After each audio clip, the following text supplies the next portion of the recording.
कोई दिखा रहा था मुझे कहीं कोई सर्वे हुआ है, विदेशियों से सवाल पूछे जा रहे हैं कि दुनिया में सबसे गंदा देश कौन सा है। What is the dirtiest country in the world? India? It's definitely India.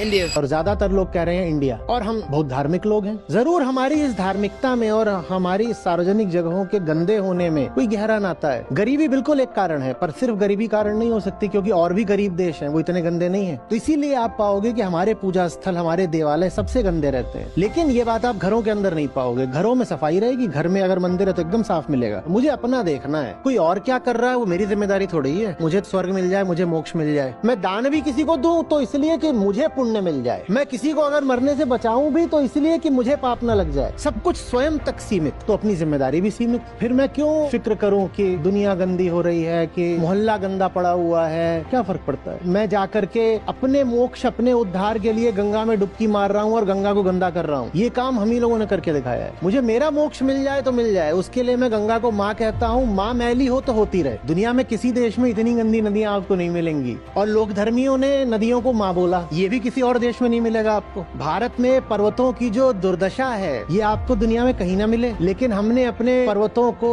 देव स्थल बोला, देवभूमि बोला, ये भी आपको कहीं नहीं मिलेगा। क्योंकि हर काम स्वार्थ हेतु है। और ये कितनी ज्यादा दुखद बात है, क्योंकि हमारे पास सर्वोच्च दर्शन है। और ये जो सर्वोच्च दर्शन है, आदर्श रूप में यही हमारे धर्म की आधारशिला होना चाहिए। बहुत बहुत ऊंचा धर्म होना चाहिए। लेकिन हमने उस आसमान जैसी ऊंचाई को बिल्कुल ला करके जमीन पर भी नहीं, पाताल में पटक दिया।